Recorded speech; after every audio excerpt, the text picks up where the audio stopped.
We would like to invite you to join us on the Sabbath Day Live via the internet. Log on to our website, which is www.theisraelofgod.com. Click on the link Sabbath Day Live on our homepage. You will need Windows Media Player to view our program. We stream live twice every Sabbath at 10 a.m. and 1:30 p.m. Central Time. If you enjoy our program, we would appreciate your donations to help defer the cost of continuing this work. Send donations to the Israel of God, 2515 East 75th Street, Chicago, Illinois, 60649. Also, if you're in the Chicago area, please feel free to join us at our study class located at 2515 East 75th Street here in Chicago.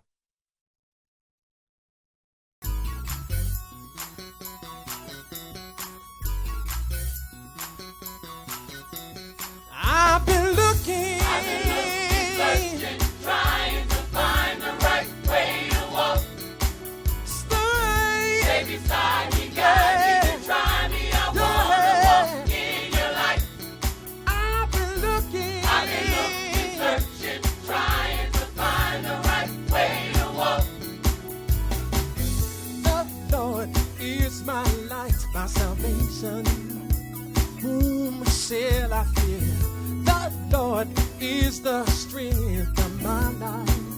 And whom shall I be afraid? When the wicked, even my enemy, My enemy, my faith and trust I put all in thee. put all in me, Believe you got the world in your hand. world in your hand. You bless me, Lord, I know I can stand. Show me the way, Lord. I will be faithful, for I am desolate and afflicted. Lord, show me the way.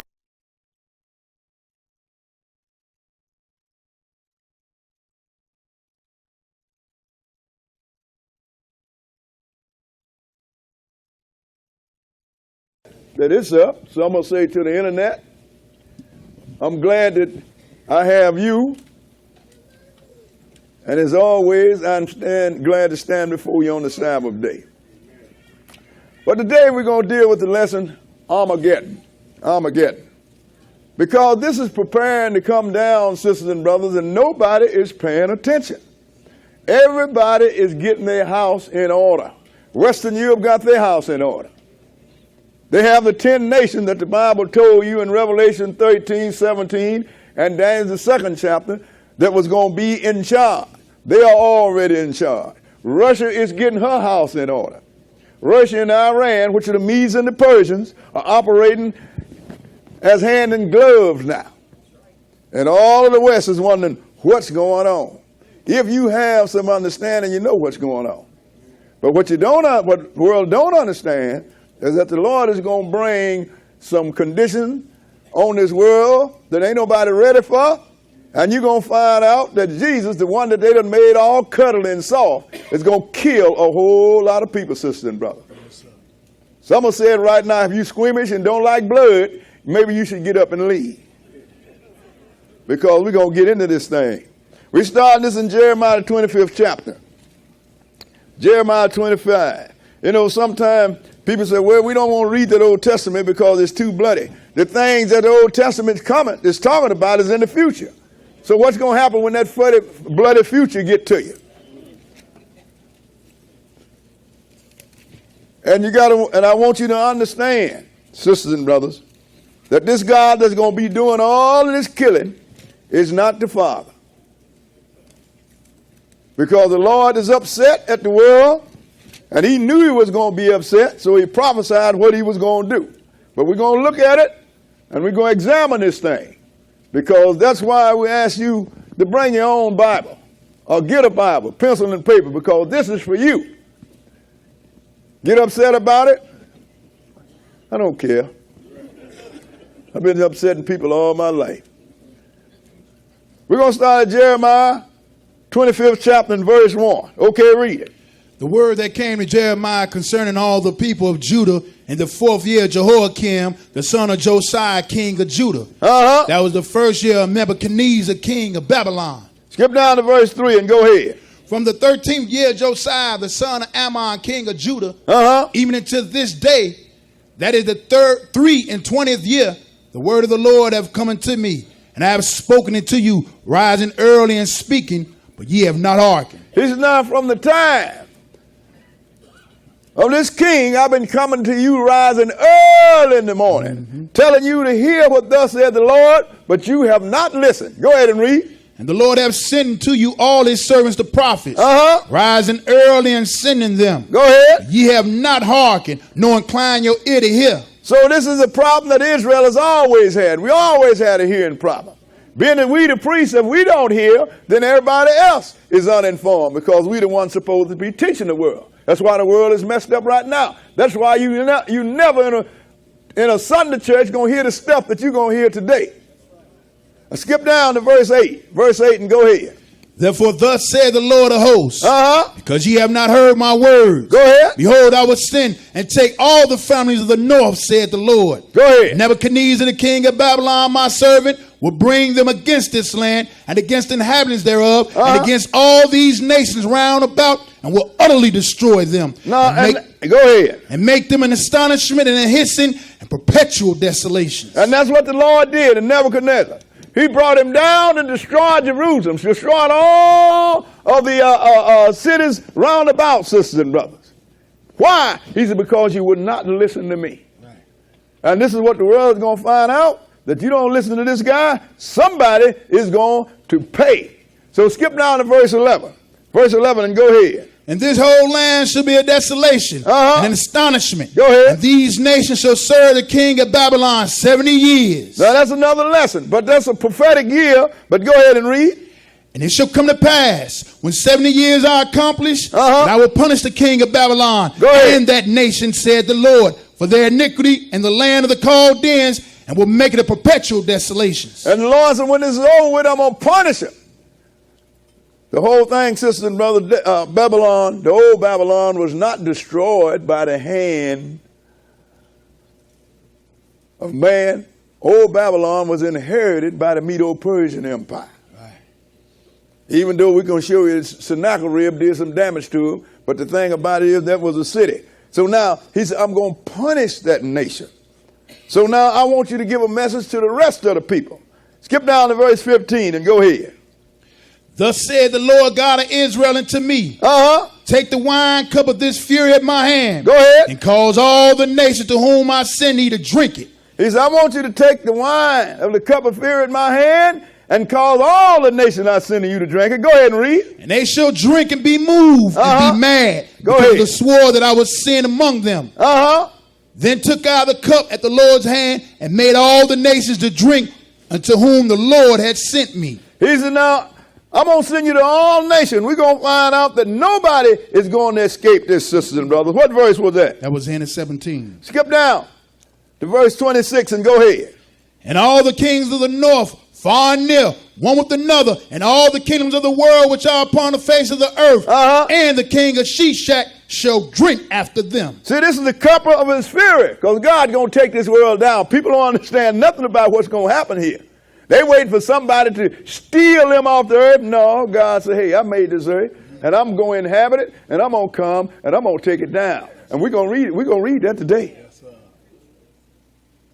most people haven't even heard of this and been in church all their life. So, Lord said, I want you to take the cup of my fury, and I wanted you to have all the nations to drink of it, because ain't nobody going to escape. Go ahead and read.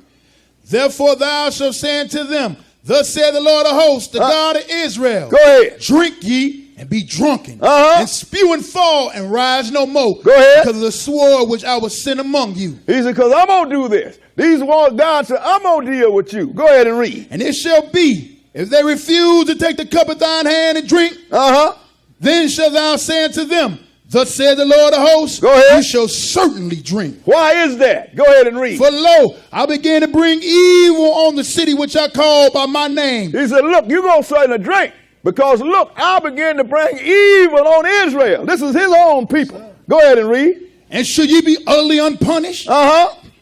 Ye shall not be unpunished. Now look, the Lord let the whole world know. Israel, that's our forefathers, sisters and brothers, sinned against God. Right. And he said, I'm going to bring it down. What I'm going to do is, I'm going to take it down to the nation. I'm going to have you sold as male and female slaves. I'm going to send you in captivity in ships. And once you get there, they're going to sell you as male and female slaves. They're going to work you and don't pay you. You're going to build houses and other people are going to live in them. You're going to plant vineyards and other people are going to eat the proceeds thereof. You're going to be hid away in prison houses. Go look in the penal institution and see who's the majority in there. So you're going to be oppressed, and you will be most likely than anybody else on this earth to be killed. Right. And the Lord has brought it to pass. He even said, I'm going to find you at every corner, like mad bulls in a net, full of the fear of the Lord. Wait till it gets summertime and go in our community. You got a group of brothers on every corner. They don't know that they was that because they're mad. They can't get a job. Then they turn around, have to sell dope. Now they going to jail. And once they get out, they got a felon, they can't get a job. It's just a revolving door. The Lord said, I'm going to do this. Why? Because you will not listen. So he said, so now if I'm going to punish my people, y'all ain't going to get away. Mm-mm. What verse was that? Middle of 29. Go ahead. For I will call for a sword upon all the inhabitants of the earth, said the Lord of hosts. How absolute is all, sisters and brothers? That means that ain't nobody going to escape this. Go ahead and read. Therefore prophesy thou against them all these words, and say unto them, the Lord shall roar from on high and utter his voice from his holy habitation. That means when he come out of heaven, sisters and brothers, it's going to be rough. Go ahead and read. He shall mightily roar upon his habitation. He shall give a shout as they that tread the grapes against all the inhabitants of the earth. See, 1 Thessalonians tell you about the shout of the archangel and the trump of God, but they don't tell you about this. Let's see what he's going to do once he gives this shout. Go ahead and read. A noise shall come even to the ends of the earth. For the Lord have a controversy with the nations. Go ahead. He will plead with all flesh. Go ahead. He will give them that are wicked to the sword. Go ahead. Saith the Lord. Thus saith the Lord of hosts, behold, evil shall go forth from nation to nation. He said, evil going to go forth from nation to nation. This is coming, sisters and brothers. Go ahead and read. And a great whirlwind shall be raised up from the coast of the earth. Go ahead. And the slain of the Lord shall be at that day from one end of the earth even unto the other end of the earth. Do you know what the slain of the Lord means? That means the Lord is going to kill people from one end of the earth to the other. This is ugly, sisters and brothers. Well, why would the Lord do this? Look at what's going on the earth right now. Right. He's sitting there and he is upset. Yes, sir. Go ahead and read. They shall not be lamented, neither gathered nor buried. They shall be dung upon the ground. We're going to show you, sisters and brothers, that there's so many people going to be killed when the Lord comes until there ain't going to be too many for people to bury. He's going to call for the beasts and the birds to eat all these bodies, sisters and brothers. We're going to read this to you. And then before we get out of here, I'm going to read some history to you to show you how when the Lord called destruction, it happens. There ain't no escape, sisters and brothers. So when is this time? When is this great destruction on this earth? When will it begin? Let's go and get the signs of it. And most people don't even have this. Let's go into Matthew, the 24th chapter. Because, you know, they don't need to go on to, you know, you go to church. I grew up in church. Everything is beautiful. Lord love everybody.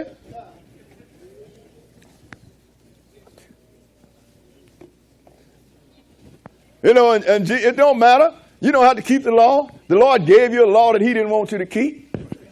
Then you're going to tell me, well, you can't keep the law. I said, then why the Creator set up his creation to fail? Set him up to fail. Everybody love everybody, and the Lord love everybody. Sister and brother, if you're going to be a servant of God, let's be it. Right. I don't have no problem with the cat out in the streets that's a straight up thug. You understand? He ain't pretending. I have a bigger problem with the preacher. At least when I see this cat in the streets, I know what he's about. You understand? He's a wolf in wolf clothing.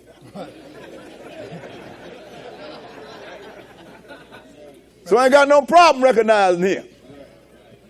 And I respect him because he ain't no hypocrite. But Matthew 24 here, this is when the Lord, they wanted to know about the temple. 24:1, go ahead and read. And Jesus went out and departed from the temple. And his disciples came to him to show him the buildings of the temple. Go ahead. And Jesus said unto them, See ye not all these things? Verily I say unto you, there should not be left one here, one stone upon another, that should not be thrown down. Now they was talking about how beautiful the temple was. Well, it wasn't that beautiful compared to Solomon's temple. Right. This is the one that Herod built. You know King Herod the Great? Why did he build a temple? Because he thought he was us. He was an Edomite. You know the people running around saying that they're Jews? He come from among them. That's why he built it. But the whole thing is, Jesus said, look, the day going to come when there shall not be one stone left up on another. And that have come to pass. Titus did that in 7 AD. That's recorded history. Go ahead and read. And as he sat upon the Mount of Olives, the disciples came unto him privately, saying, Go ahead. Tell us, when shall these things be? And what shall be the sign of thy coming and of the end of the world? So tell us, when shall these things be? And the sign of your coming and the end of the world. That's as we know it. See, if we listen to what's being taught at the church, the world ain't going to ever end. Lord God is going to steal him some off in a few generations, take him off to heaven, and the world is going to roll on. But it's not like that. When they asked Jesus that, Jesus, before he said anything, he said something that the whole world have slept. Let's see what it is that he said that the whole world has slept. Go ahead. And Jesus answered and said unto them, Take heed that no man deceive you. Take heed that no man deceive you. Go ahead and read. For many shall come in my name, saying, For many shall come in the name of the dope pusher, or the pimp, or the hustler, No, sir. or the stick-up man. No, sir. He said, many shall come in my name. Go ahead and read. Saying, I am Christ. Saying, I am Christ. And shall deceive and many. shall deceive many. Who said that? Guys that stand right here where I am. Yes, sir. They call them preachers and ministers. He warned you, and ain't nobody told you, listen. He said, they're going to come in my name saying, I am Christ. I am the Messiah. I am the anointed one, and they're going to deceive many. Well, Brother Buie, how is it they're going to deceive many? Look, they told you that tomorrow is the Christian Sabbath day. Right. That's a lie. This is the Lord's Sabbath day. Yes, sir. Yes, sir. They told you that your mama is in heaven looking down smiling on rotten John is in hell. Jesus said 4 times he going to raise you up at the last day. Is the last day here?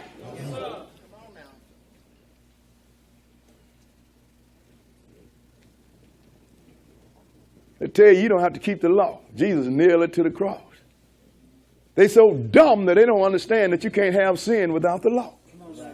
Because sin is the transgression of the law. So where do you get that from? From here. That's why a lot of young people don't even respect the church. Because sometimes they look in the pulpit and they see a hustler. He ain't a good hustler. The street hustler is better than him. You understand what I'm saying? So he said, many shall come in my name, saying that I am Christ, and shall deceive many. Skip down to verse 11 and read it. And many false prophets shall rise and shall deceive many. Now, the question is, I never forget, when I was watching a TV program one time, Jeremiah was doing a lesson. And he read this and he said, where they at? In the pulpit. It's all that simple. Right. But being that you don't know, you can't recognize it. Like I used to say all the time, you got 3 guys that can't read. But one of them know that the other 2 can't read, but they don't know that he can't read. So he got a newspaper upside down and he just talking. And so-and-so, so-and-so, and they said, boy, he is so smart. It's not that he was smart, it was that they were so dumb. These are things, sisters and brothers, you have to pay attention to. Yeah, you do. So the Lord going to give you this big sign now. Skip down to verse 15 and read it. Go ahead. When ye therefore shall see the abomination of desolation, spoken of by Daniel the prophet, standing in the holy place, whoso readeth, let him understand. Now, if you don't know who this is talking about and what this is talking about, you need to leave your church and go somewhere else and get you some knowledge. Right. Because this is a major sign here. When you shall see the abomination of desolation spoken of by Daniel the prophet, he said, whoso read it, let him understand. Because trouble is coming. Skip down to verse 21. 21 and go ahead. For then shall be great tribulation, such was not since the beginning of the world to this time, no ever shall be. He said, going to be great tribulation on this world. I'm talking about trouble that has never happened since man been created. He says it's not going to happen again. Go ahead and read. And except those days should be shortened, there shall no flesh be saved. Go ahead. But for the select's sake, those days shall be shortened. Look, when Jesus made this prophecy, sisters and brothers, you didn't have a weapon big enough to kill all flesh. But now everybody got a weapon big enough to kill all flesh. Russia got one. America got one. India got one. Israel got one. Now they're all trying to keep Iran from getting one. Y'all got one. Why can't I get a weapon that can kill all flesh? Right. And believe me, they're going to try. That's why I say, except those days be shortened, there would be no flesh saved. You didn't have no nuclear weapon then. You probably had the most dangerous thing was one of them big old catapults that throw big rocks. But now these things have changed. And look, and the Lord's going to come, but when is he going to come? Skip down to verse 29. Verse 29. And go ahead. Immediately after the tribulation of those days, go ahead, shall the sun be darkened. First thing is, I tell people all the time, you get this thing about, I think that old movie they made, Left Behind.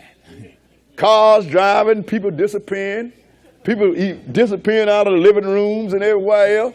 Where's Susie? Before one person is raised from the dead, first thing, the sun gonna turn black. Go ahead and read it. And the moon should not give her light. The moon gonna stop shining. Go ahead and read. And the stars shall fall from heaven. Then the stars gonna fall from heaven. You think this gonna go unnoticed? Go ahead. And the powers of the heavens shall be shaken. Go ahead. And then shall appear the sign of the Son of Man in heaven. Go ahead. And then shall all the tribes of the earth mourn. And they shall see the Son of Man coming into the clouds of heaven with power and great glory. Well, wait a minute. Now, everybody loves Jesus. Why all of them going to be mourning? Because what we just read in Jeremiah, the 25th chapter. They're going to have reason to mourn. Because this is the guy that's mad. He is upset. Now, first thing he's going to do, at the same time, brother, he's going to start to recover his people. What verse are we?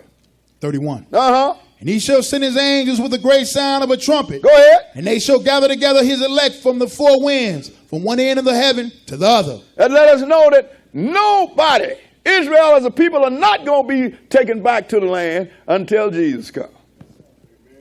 That's right. But now, Isaiah wrote about this. Let's go into Isaiah the 34th chapter.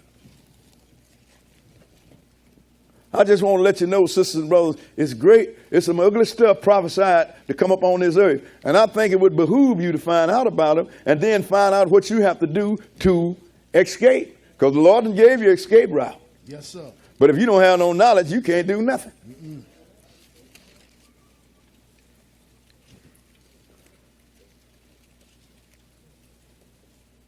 Isaiah 34. We're going to start reading at verse 1. Isaiah 34 and verse 1. Okay, go ahead. Come near, ye nations, to hear. And hearken, ye people. Let the earth hear, and all that is therein, the world, and all things that come forth of it. This must be an important message, ain't it? He called all the nations come. I want the whole world to hear. And everybody that's in it, I want you to listen to what I'm going to tell you now. Go ahead and read. For the indignation of the Lord is upon all nations. For the indignation of the Lord is upon all nations. And his fury upon all their army. He hath utterly destroyed them. Go ahead. He hath delivered them to the slaughter. Their slain also shall be cast out, and their stink shall come up out of their carcasses. Go ahead. And the mountains shall be melted with their blood. There's going to be so many killed, sisters and brothers. And it look like his mouth is a melt. There's going to be so much blood. We're going to show you. It's going to get real ugly. He said, and the stink going to come up. That's why he's going to bring in the birds and the beasts to eat some of these bodies. Go ahead and read. And all the hosts of heaven shall be dissolved. That means the sun's going to turn black, moon red, and the stars going to fall. Go ahead and read. And the heavens shall be rolled together as a scroll. And all of a sudden, the heaven going to re-roll together, and all of a sudden you're going to see everybody that's on the other side of that big body of water that's beyond the planets. Right. You're going to be able to see it, sisters and brothers. Going to be rolled together as a scroll. Go ahead and read. And all their hosts shall fall down as the leaf falleth off the vine, and as a falling fig from the fig tree. For my sword shall be bathed in heaven. Behold, it shall come down upon Idumea and upon the people of my curse to judgment. Boy, who are those people? The one that said it to you. Yes, sir. The one that Revelation tell you that say they are Jews and are not, but do lie. God have a bone to pick with them, not me. I read this here. Look here, the Lord got a big thing for them people. Oh, brother, you know, you a hate peddler, you racist. No, I said, no, I'm a Bible reader. That's all. He said he gonna do it. Go ahead and read. The sword of the Lord is filled with blood. It is made fat with fatness. With the blood of lambs and goats. He ain't talking about animals either. Go ahead. With the fat of the kidneys of rams. For the Lord have a sacrifice in Bozrah. And a great slaughter in the land of Idumea. He gonna do a whole lot of killing, sisters and brothers. You understand? I'm talking about when he gonna start taking down the whole world, he got a special for them people. Yeah, he do. You know why? Skip down to verse 8. Verse 8 and read it. Go ahead. For it is the day of the Lord's vengeance, and the year of recompense for the controversy of Zion. That's when the Lord is going to settle this controversy of Zion. You got Ishmael and Esau. That mean the Arabs and the Edomites and the so-called Jews. They fighting over your land. Right. The Lord said, when I come, I'm going to settle this thing. That belongs to us, sisters and brothers. See, but we don't think that's important. But God thinks it's important. Yes, sir. We think that we're going to be here the rest of our life. No. You should go and read prophecies, see how the Lord called that thing down through the time in the Gentile nation when they took over from Nebuchadnezzar. He called it in order. Everything in order. But being that you don't know history, you don't do no reading, you don't know what's happening. It's just like you've never seen a lion in your life. Right. He all got this beautiful mane, and oh, that's such a beautiful little cat. And you go over there and try and pet it. You dinner. Ignorance is dangerous, sisters and brothers. Yes, sir. So the Lord said, look, I'm going to settle this, and I'm going to settle it once and for all. But at what time? When he comes. Yes, let's go and look at it. Revelation 6th chapter. Everything coincides, sisters and brothers. That's why I never could understand people being a New Testament Christian or Old Testament scholar. The whole book coincides with itself. It's under one cover. That's why when you get in Revelation on Judgment Day, it said the books was open. Not one, the books. Because this is a binding of books. Taken from the Greek word biblos, a binding of books. He's going to open this book on you, these books, and whatever you broke in here, you got to pay for. Revelation 6th chapter, and we're going to start at verse 12. Remember, Isaiah told you that the heaven rolled together like a scroll, didn't it? 6 and 12. Go ahead and read. And I beheld when he had opened the sixth seal. And lo, there was a great earthquake. And the sun became black as sackcloth of hair. And the moon became as blood. How many times that's going to happen, sisters and brothers? He said one time. Go ahead and read. And the stars of heaven fell into the earth. Even as a fig tree casts her untimely figs when she is shaken of a mighty wind. Go ahead. And the heaven departed as a scroll when it is rolled together. And every mountain and island were moved out of their places. Does that sound like a secret rapture there? Sun going out, moon turning red, stars falling, and all of a sudden, heaven just rolled open. And when it rolled, then all of a sudden, some people are going to say, Lord, have mercy. Yes, he really exists. Go ahead and read. And the kings of the earth, and the great men, and the rich men, and the chief captains, and the mighty men, and every bondman, and every free man, hid themselves in the dens and in the rocks of the mountains. See, all these people that thought this word of God was jive, sisters and brothers. But when that heaven rolled back like a scroll, who did they see sitting on the stone? Jesus. And what did they do? Go ahead. And said to the mountains and rocks, fall on us, and hide us from the face of him that sitteth on the throne. Go ahead. And from the wrath of the Lamb. You mean the wrath? The Lamb has some wrath? Yes, sir. You know the one they always got hanging on the cross all the time? I always wondered about that.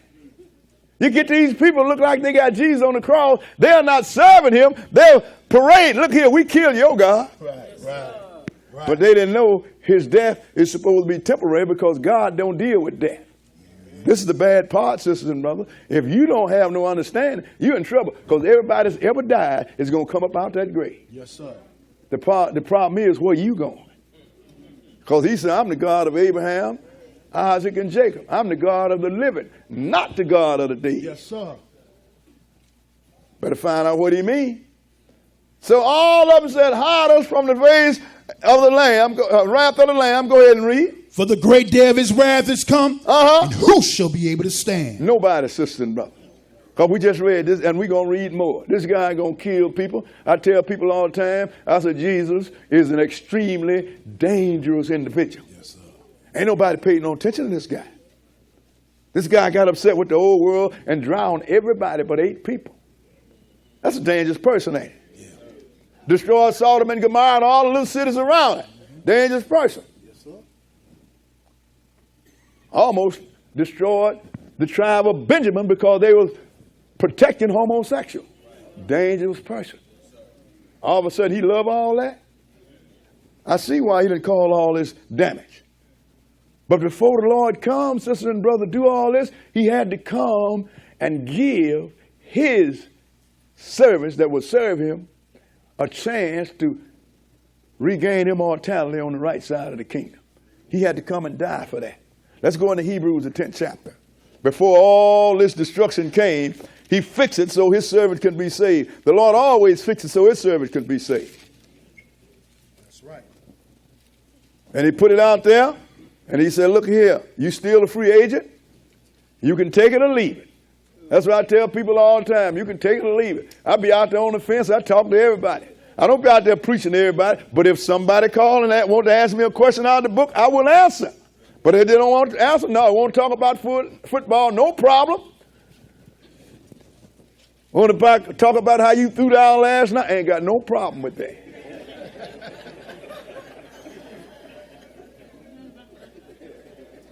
See, people sometimes they get it. I heard a woman smoking a cigarette, hand behind her. Why your hand behind you? Well, I don't want you to see me smoking a cigarette. What's that supposed to be? That's supposed to be sin or something?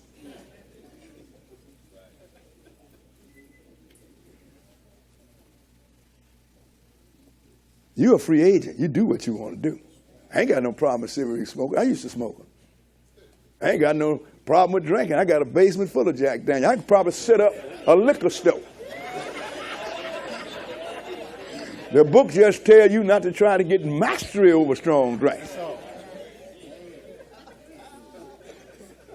You might go in one of them joints. I'm at the bar, hit me a Jack Daniels, listening to some good blues.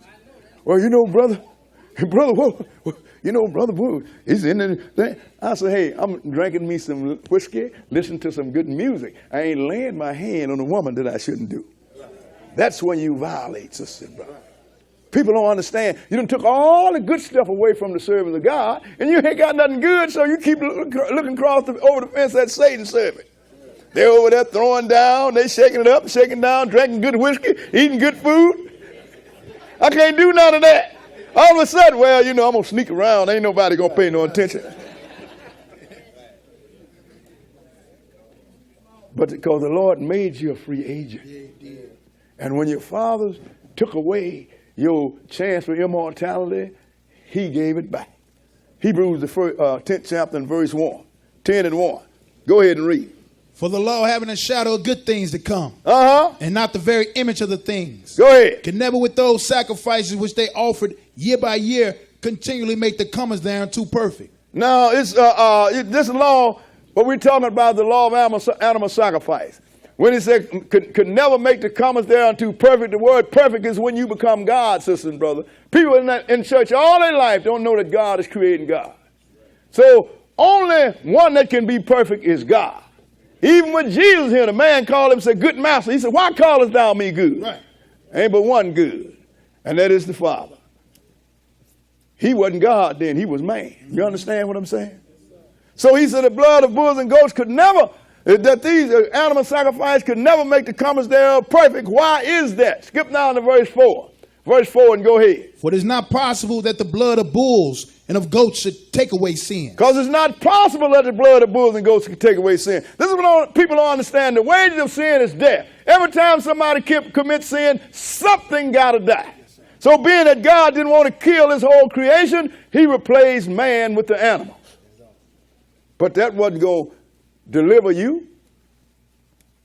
So he had to do it himself. So being that the blood of bulls and goats could never take away sins, What did he need? Go ahead and read. Wherefore, when he cometh into the world, he said, sacrifice and offerings thou wouldest not, but a body hast thou prepared. So when he come into the world, he's a sacrifice and offering thou wouldest not. In other words, you didn't get no pleasure of it.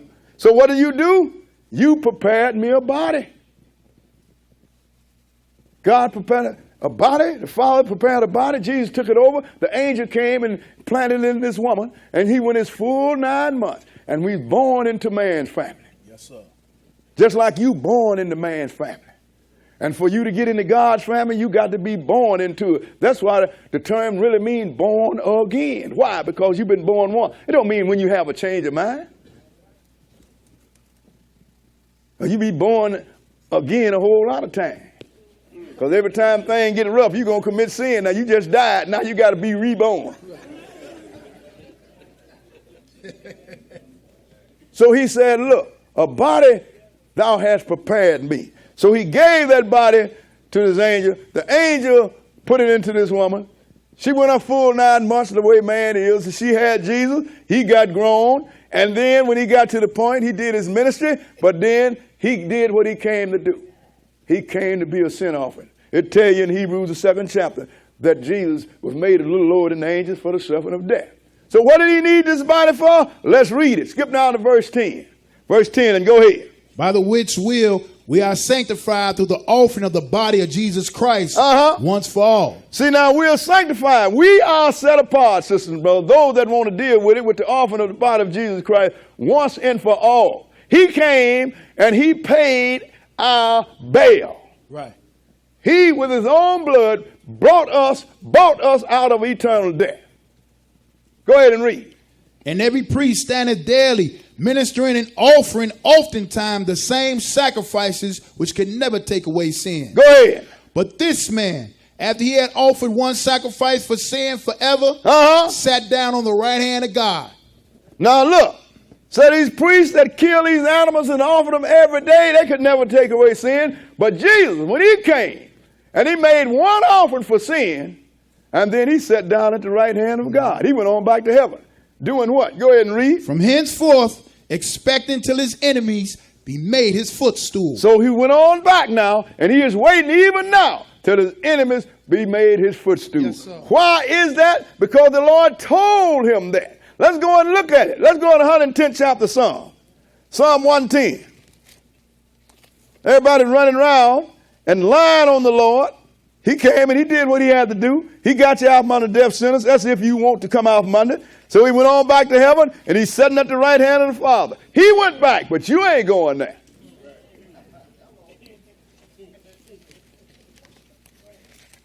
But we're going to see what happened while he's sitting at the right hand of the Father, sisters and brothers, because you need to know something about this guy.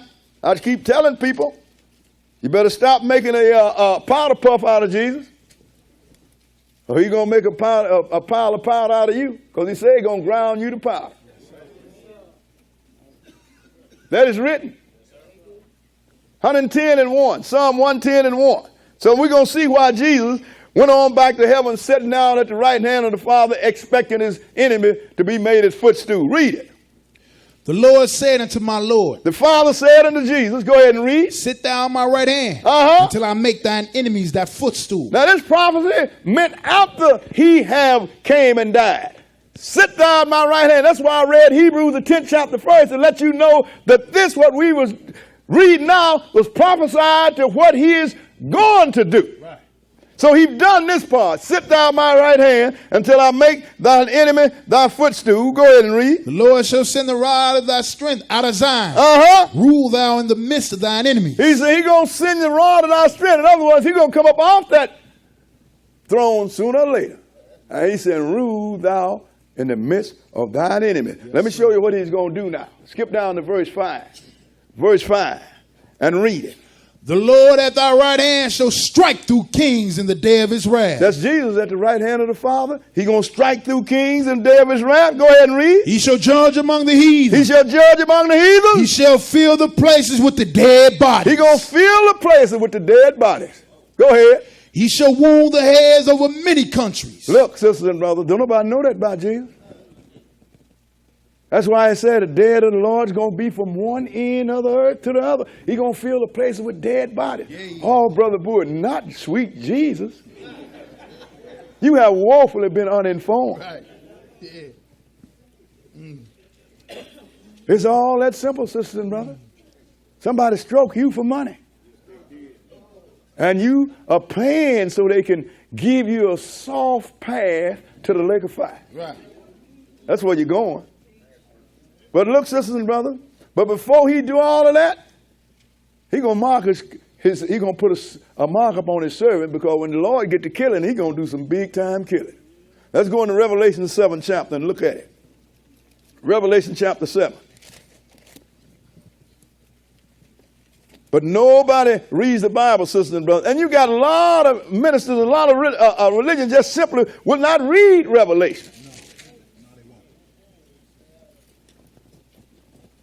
Because they're afraid you're going to go in there and you're going to read something, you're going to get scared, and then you're going to start asking some questions. Why is this written here? How come you haven't taught me this? Right. You can't question God. I hear a lot of preachers do that. Yeah, you can. God told you to try him. Yes, sir. He said, prove him. Mm-hmm. Plus, I ain't questioning God, partner, I'm questioning you. Yes, sir. Right. Right.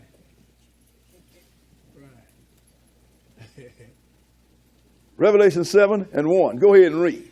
And after these things I saw 4 angels standing on the 4 corners of the earth, holding the 4 winds of the earth, that the wind should not blow on the earth, nor on the sea, nor on any tree. Now remember, the heaven doesn't roll back like a scroll. Everybody's hiding. It's a hide us from the face of the Lamb and from his wrath, because this day has come. But the first thing he did, he said, hold up everything now. I'm going to seal my servant. I don't want nobody doing nothing. Go ahead and read. And I saw another angel ascending from the east, having the seal of the living God. Go ahead. And he cried with a loud voice to the 4 angels to whom it was given to hurt the earth and the sea. He said, look, what did he tell them? Go ahead and read. Saying, hurt not the earth, neither the sea, nor the trees, till we have sealed the servants of our God in their foreheads. And I heard the number of them which were sealed. And there were sealed 144,000 of all the tribes of the children of Israel. Now, he said the number of them first one he sealed, because Israel was always first. That's the way the Lord said it.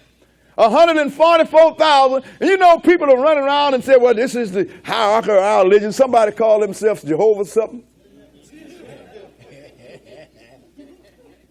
I say, if they are the hierarchy of your religion, then all of your leaders are Israelites. Yes, sir. And I ain't talking about the one over there in Jerusalem. I'm talking about this Israelite. You know, the one that passed as Pharaoh's grandson? Yes, sir. And you know, most people don't even know that the Egyptians are black. They have overlooked the fact that Egypt is smack dab on the African continent. You know, the Apostle Paul, they got the little white guy with the flame of fire in his head. You didn't know that they thought he was an Egyptian? Yes, sir. Yes, sir. You didn't know that Egypt means black. Boy, you don't know a lot of stuff, do you?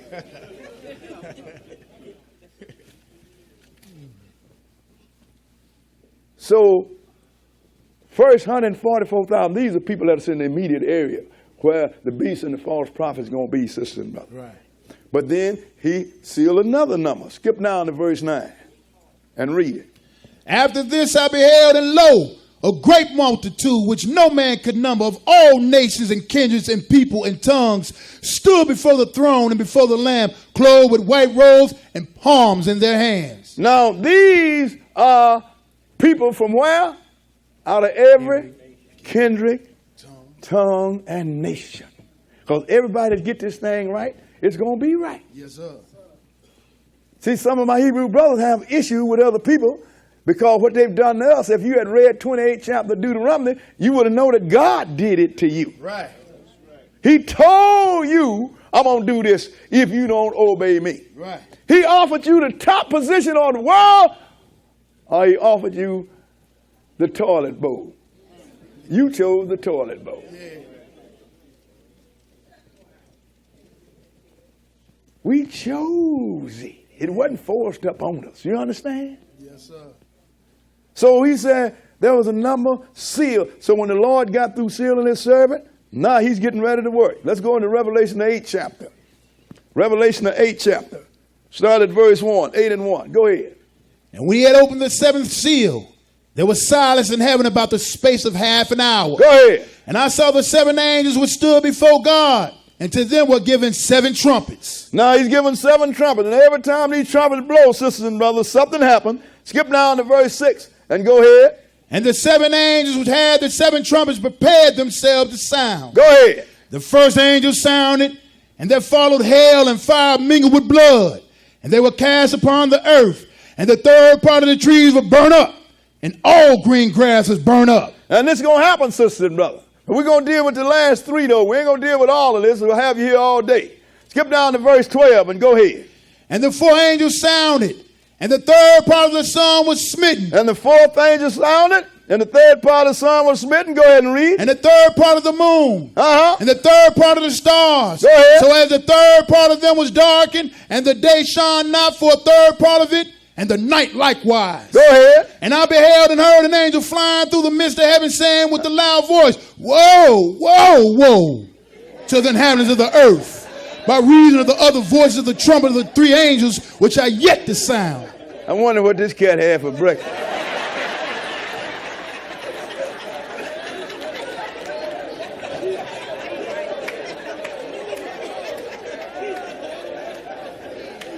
I'm starting to wonder who's the preacher up here. But as bad as it got, sisters and brothers, these angels said, whoa, whoa, whoa. Because they're letting you know some ugly stuff going to come to this earth, and it just gets bad, gets worse as it go along. Yes, sir. Now let's look at the first one. Let's go in the 9th chapter of Revelation.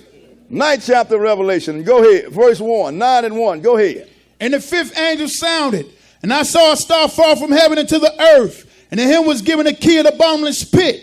And he opened the bottomless pit, and there arose a smoke out of the pit as the smoke of a great furnace. Now this star's an angel, sisters and brothers. This is not Satan. This is one that came, and he opened up the bottomless pit, because the bottomless pit is not a hole with no bottom. We're looking right now at the bottomless pit over there in Western Europe. Why is it called a bottomless pit? Because don't nobody see him. Right. You're looking, but you don't know what you're looking at. It's just like looking in an empty space. So he opened it, and what came out? Go ahead and read. And the sun and the air were darkened by reason of the smoke of the pit. Go ahead. And there came out of the smoke locusts upon the earth. Uh-huh. And unto them was given power as the scorpion of the earth had power. Go ahead. And it was commanded them that they should not hurt the grass of the earth, neither any green thing, neither any tree, but only those men which have not the seal of God in their forehead. Now look, sisters and brothers. John was in the Spirit on the Lord's day. He was even doing a time beyond us, and he's looking at all this raw material. He didn't know what to call them. Looked like locusts to him. Right. Looked like they were spitting fire out of their mouth. Mm-hmm. But then here is chemical warfare, chemical or germ warfare. They didn't want to kill the Eastern European. They want to put Europe back together. This is what people don't understand. Common market want to put them back together. Even there's a catechism among the Catholic religion where it says, pray for Russia. We don't want to destroy Russia. We want to bring all of Babylon's children back under the Babylonian Empire. That's why it's called Babylon the Great. Right. But sisters and brothers, what's going to happen is Western Europe is going to use germ or chemical warfare against Russia and her allies. And Russia don't like that. No, they don't. The reason I know, because it didn't want to kill them. Go ahead and read. And to them it was given that they should not kill them, but that they should be tormented 5 months. Go ahead. And their torment was as the torment of a scorpion when he striketh a man. So this is chemical or germ warfare. You done affected these people, and it's so bad that they want to die, and they can't die. Because you don't want them dead. You want to bring the children back under the umbrella.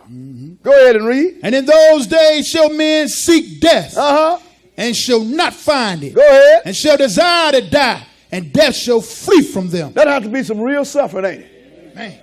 That's what Western Europe is going to do to you. All the evil Russia and this and that. I know one Russia.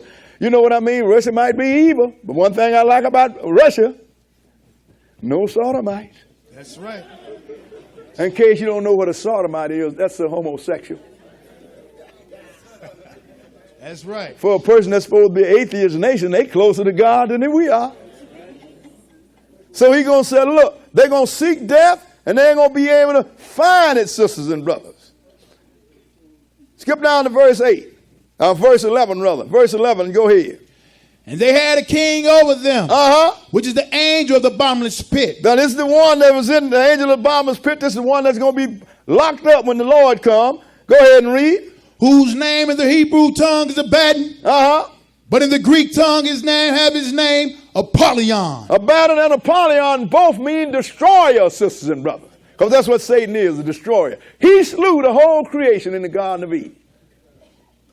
But it's a temporary condition. Right. Now he's trying to do it permanently. Go ahead and read. One war is past, and behold, there coming 2 woes more hereafter. In other words, when Western Europe attacked Russia and our allies, that's one woe. So here come another one now. Go ahead and read. And the 6th angel sounded, and I heard a voice from the 4 horns of the golden altar which is before God. Go ahead. Saying to the 6th angel which had the trumpet, loose the 4 angels which are bound in the great river Euphrates. Now remember, he had 4. Remember he told the 4 angels to hold back the 4 winds? These are the nations, sisters and brothers. And they are divided from Eastern Europe to Western Europe, which includes the land of Israel. However, them angels wouldn't let nothing happen. Zechariah told you that too. They wouldn't let nothing happen. They said the whole earth is at peace. But now, when the Lord said, loose these 4 angels, they brought all of these combatants together. What verse are we? 15. Go ahead and read. And the 4 angels were loose, which were prepared for an hour and a day and a month and a year for to slay the 3rd part of men. Now, a 3rd part of men. Think about the population of this earth. They're going to kill a 3rd part of men. That's a whole lot now. This ain't talking about the one that Jesus is going to kill. These are the one that's going to die before he come and kill. Right. And these angels was in the when they say they was in the Euphrates River, that don't mean they was in the Euphrates, because the Euphrates River divide East and Western Europe, sisters and brothers. Yes, sir. Everybody east of the Euphrates River going to be under Russia's umbrella. Everybody west of the Euphrates going to be under the European Economic Community's umbrella. Yes, sir. I don't know where America going to be, but they're going to be under the umbrella. America ain't going to be the superpower then, sisters and brothers. That's right. So when these angels were loose to kill a 3rd part of men, let's see what size that army was. Go ahead and read. And the number of the army of the horsemen were 200,000. And I heard the number of them. That's the biggest army that have ever been. It ain't been there. 200 million soldiers. I'm not talking about citizens. This is soldiers, sisters and brothers. That's why when they come across out of Russia, they're going to kill everything that get in their way. 200 million soldiers. Where did they come from? Let's make sure the Bible is going to tell you. Go into Revelation the 16th chapter. Revelation chapter 16. People in church all their life and don't know about stuff like this. No, they think that God is going to, everything is heavenly, ain't nothing going to happen on the earth, you know. Earth going to just go on. When this big drama come up on your sister and brother, you're going to have a real problem. The worst thing for you to have, not to have, is knowledge when you need it. Better build it now. Don't wait till it rains to start building a house, sisters and brothers. Too late now. 16 and 12. 16 and 12. Go ahead. And the 6th angel poured out his vial upon the great river Euphrates. This is the same one. This is talking about the same thing. One of them is the horn, and when you blow the trumpet announced the pouring out of the wrath of God. This is the wrath. Go ahead and read. And the water thereof was dried up. And the way of the kings of the east might be prepared. So you can find out who these kings are. All you got to do is get your map, look at your geography, and see who is east of the Euphrates River, and you just put your hand on these guys that's going to produce 200 million soldiers. Russia cannot produce 200 million soldiers by itself. But if Russia hooks up with China, and it hooks up with Iran, which is Persia and India, yes, sir, and 200 million soldiers ain't no problem. So they said, loose them. Go ahead and read. And I saw 3 unclean spirits like frogs come out of the mouth of the dragon, Go ahead. and out of the mouth of the beast, and out of the mouth of the false prophet. For they are the spirits of devils working miracles, which go forth unto the kings of the earth and of the whole world, to gather them to the battle of the great day of God Almighty. See, look, sisters and brothers, this battle is going to be stoked by the man that's going to be the political, or either the military man that's going to be in charge, or the European Economic Community. And I'm pretty sure he's going to be a prime minister, and also the one that everybody calls Papa. And the unclean spirits, I know Satan himself is an unclean spirit, so we know we're talking about conversation here. Words. And they're going to gather the nation to the great battle of God Almighty. They don't know that God is bringing this thing to pass. Right. They're trying to get mastery on earth. But God is finna show them who the real master is. What verse are we? 15. Go ahead. Behold, I come as a thief. Go ahead. Blessed is he that watcheth and keepeth his garments, Uh-huh. lest he walk naked and they see his shame. Now, when he say walk naked, that means you don't have no understanding and you ain't righteous. He said, I come as a thief. And he's going to come on this whole world as a thief. If you're going to learn it in one of them churches that you're going to sit in tomorrow, he's going to come on you as a thief. They ain't going to teach this. No, sir. They don't know what they don't know how important the European Economic Community is. They don't know what Russia is doing. They don't know why Russia and China, two different brands of communism, all of a sudden they walk hand in glove now. They don't know why the Russians is close to Iran. They don't know that the Russians are the Medes and the Iranians are the Persians. Don't know nothing. What are you learning in church? You ain't learning no Bible. This is what I'm saying. You don't know nothing, sisters and brothers. No, they don't.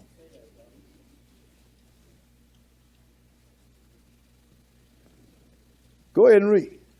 16. And he gathered them together into a place called in the Hebrew tongue Armageddon.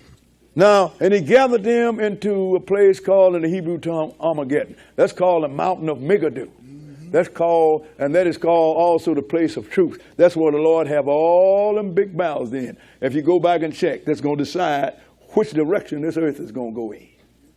That is northwest of Jerusalem. Actually in Jerusalem. Northwest, sisters and brothers. So he's going to bring them down to battle. So the Lord going to bring them all. They don't know they're coming. That's why he's going to have the abomination, which is the Pope of Rome, go and sit in the holy place. That's the temple that's going to be built by them people that call themselves Jews. So they're going down there. They're taking the battle to them. Remember, they done messed with them for 5 months with germ and chemical warfare. Right. They done made them suffer and want to die so bad until they're mad now. We ain't coming to make you suffer. We're going to kill every one of you. That's why I say kill a third of you. And Jesus ain't started killing yet. Think about it. Third of men killed, and he ain't even started yet. Is this earth ready for this? No. Before we get out of here, we're going to show you this ain't no jive, sisters and brothers. No, now let's go into Joel, the 3rd chapter, and pursue this thing. Because the Lord's going to bring them on down.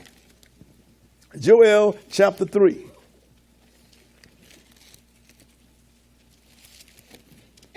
Because what's happening is, sisters and brothers, church has become a business.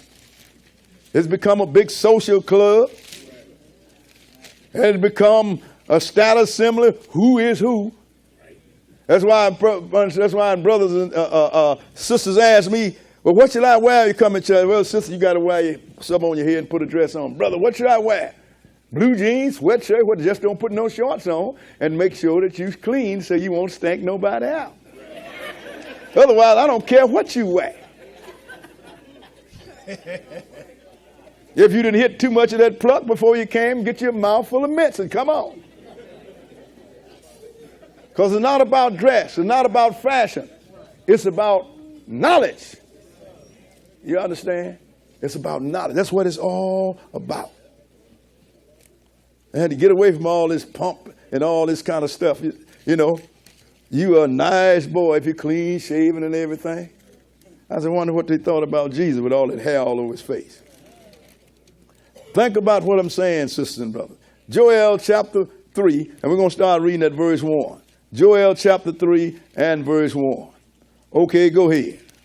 For behold, In those days and at that time when I shall bring again the captivity of Judah. It's always when he's going to return the captive. That's bring again the captivity of Judah and Jerusalem. That's us, sisters and brothers. He's going to do something else. Go ahead and read. I will also gather all nations and will bring them down into the valley of Jehoshaphat and will plead with them there for my people and for my heritage Israel, whom they have scattered among the nations and parted my land. He said, look, I'm going to bring them down in the valley of Jehoshaphat. That means while Jehovah will live. People don't understand before Jesus became Jesus, he was Jehovah. Right.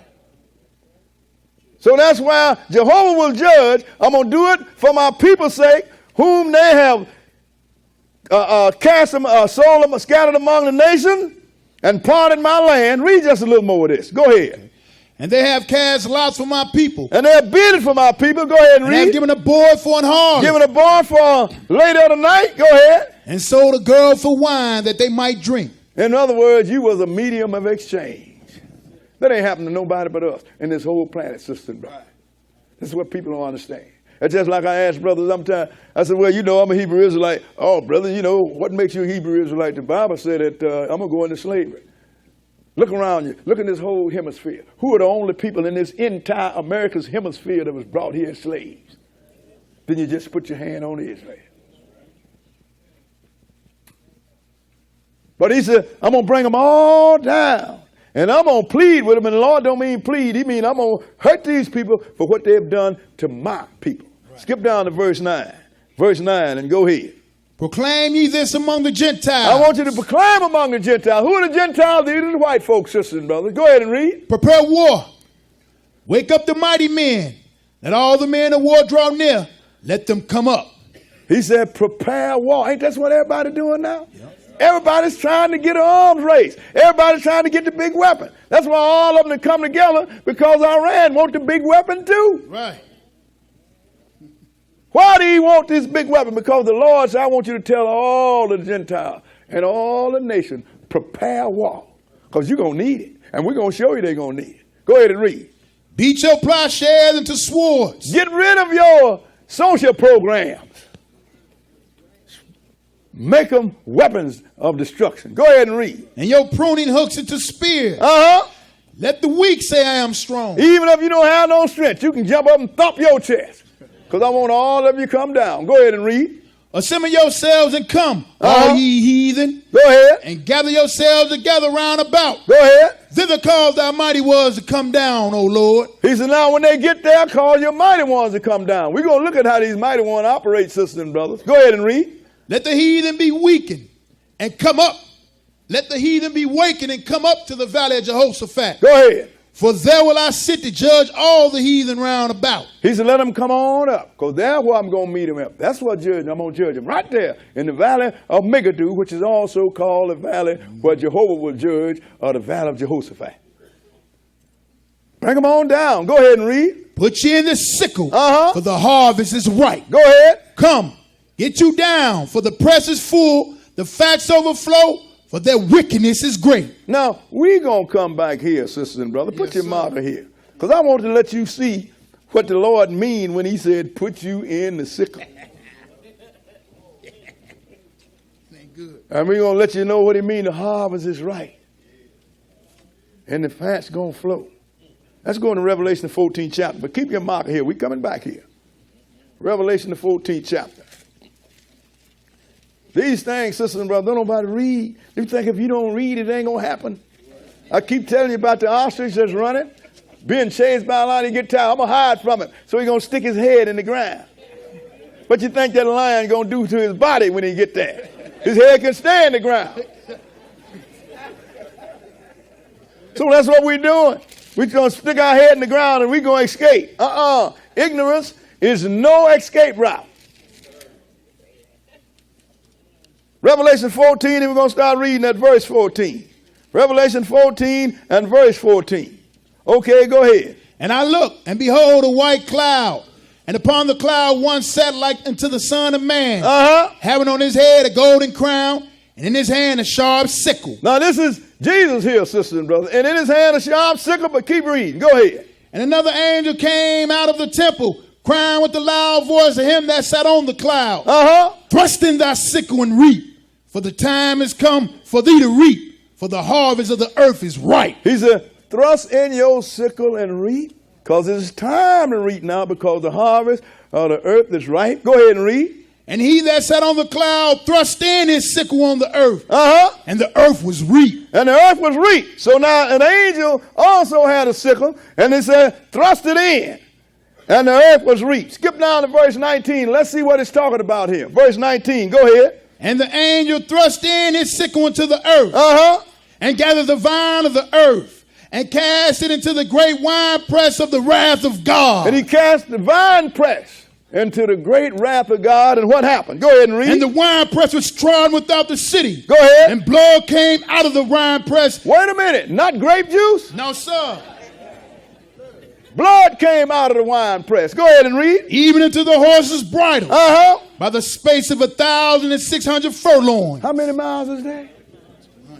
So the blood's going to be so many kills, sisters and brothers, you can float a boat in it. So it's going to come up to the horse's brow by the space of 200 miles. 200 miles. Just think about it. They done killed a third of men, and Jesus is going to be dead. Ain't nobody ready for that. That's why it's a cast in the sickles. That's why don't nobody want to read Revelation. You done been lying on Jesus, how sweet he is, and how forgiving he is, and how he loved everybody. Then all of a sudden you're going to hit him like here, you're going to kill so many people until the blood is going to be up to the horse's brow for 200 miles. That's a lot of people, sisters and brothers. It is. That's a lot of blood. Now let's go back. I just want to let you know when he said cast you in the sickle. Right. You know what a sickle is? This country boy know what it is. That's what you use to cut corn down and all that. Right. We cut weeds and everything else with it. Yeah, but God used it as symbolic how he going to cut this man down. Right. And this cutting down ain't symbolic though. Joel 3. And let's start at verse 14. Joel 3 and verse 14. Okay, go ahead. Multitudes in the valley of decision. Ain't that a lot up, man? Multitudes and the multitudes. He called the valley of decision here. Why? Because there where Jesus, in his old name Jehovah, is going to decide, it's going to be decided then and there who's going to run this earth. Because God ain't stealing nobody off this earth. He's going to run it. But the decision's going to be made then and there. Go ahead and read. For the day of the Lord is near, and the valley of decision. Didn't the guys in Revelations hide us from the face of the wrath of the Lamb because his great day have come? Yes, this is what he's talking about. The day of the Lord is here in the valley of decision. Go ahead and read. The sun and the moon shall be darkened. He gave you his keys, didn't he? Yes. Let you know this is going to happen only one time. Go ahead and read. And the stars shall withdraw their shining. The Lord shall roar out of Zion. Go ahead. And utter his voice from Jerusalem. That's the heavenly Zion. Go ahead and read. And the heavens and the earth shall shake. But the Lord will be the hope of his people and the strength of the children of Israel. The Lord's going to shake the heaven and earth when he come up out of heaven. Yes, sir. This people don't understand. The world going to already be scared because you're going to be looking at this guy for at least 5 months. This is what people don't understand. Jesus ain't coming right away. When the heaven roll back, he going to watch these nations. He going to make these nations play with one another for a minute. And then when he get up off that throne, here he comes. So he's going to roll out of Zion. Let's look at this coming. Let's go into Revelation, the 19th chapter. Hey, sisters and brothers, people that come here, they find a man, they ain't never learned nothing. Of course you haven't. You learn etiquettes. Right.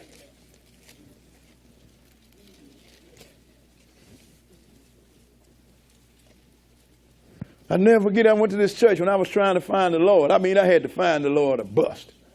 I go to this church, and they talking about taking a trip to Canada. I'll never forget that. And I'm dying for some, I got to find something. Because I'm one of them guys that my life did not fall apart because of hard time. I had everything I wanted, sisters and brothers. I tell people that all the time. I had everything I wanted. I'm going to tell you something. I have never been broke in my life. And that's a big statement, ain't it? I've always had enough to get whatever I want. I had all the good time. I was what they call at the top. And when I got to the top, you know what I found there? Nothing.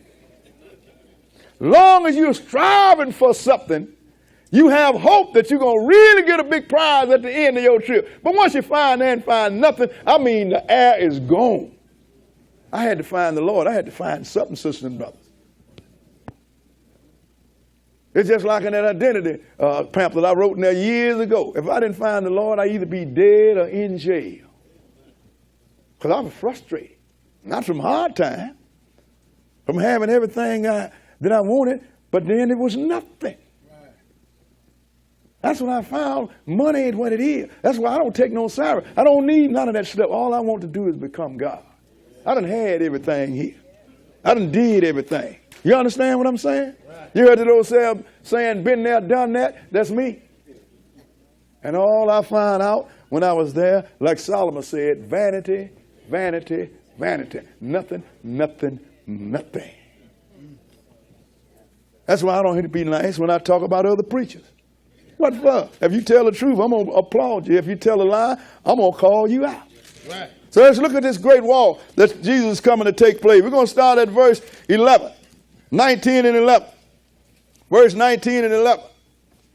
People say, brother, you don't like preachers, do you? Well, you said it.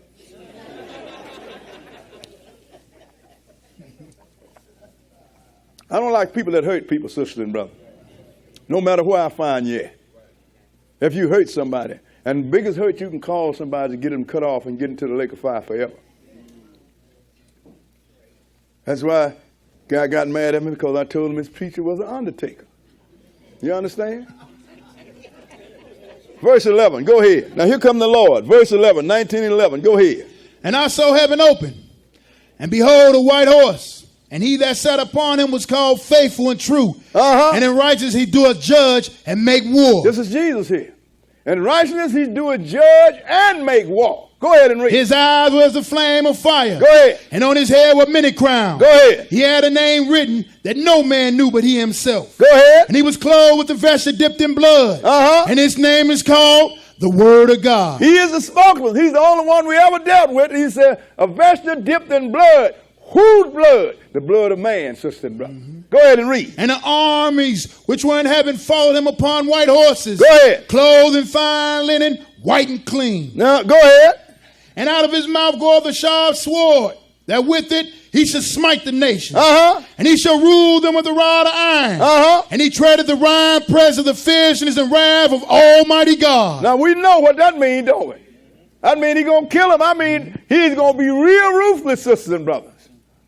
And the armies that followed him, these are all them angels that didn't follow Satan. 2/3 of an innumerable amount of angels. Them a whole lot of angels, sisters and brothers. Sir. And they're coming to make war. Go ahead and read. And he had on his vesture and on his thigh a name written, King of Kings and Lord of Lords. And that's him. But keep reading. I want to tell you what he's going to call the birds in on this big slaughter. Go ahead and read. And I saw an angel standing in the sun. And he cried with a loud voice, saying to all the fowls that fly in the midst of heaven, go ahead. Come and gather yourselves together into the supper of the great God. That's what he's calling, the supper of the great God, sisters and brothers. Because ain't nobody, it's going to be too many to bury. Yeah, it is. Go ahead and read. That ye may eat the flesh of kings. Yes, sir. And the flesh of captains. Yes, sir. And the flesh of mighty men. Go ahead. And the flesh of horses. And of them that sit on them. Go ahead. And the flesh of all men, both free and bond, both small and great. Look, I'm going to kill a lot of them. I'm going to need something to clean this earth up. So I want all you birds of prey and all you carnivorous animals, beasts, come. Because when I get through, I'm going to need somebody to eat all these people. Right. It's going to be too many to bury. Right. Lord going to do this. If he wasn't going to do it, it wouldn't be in this book. No, it wouldn't. Go ahead and read.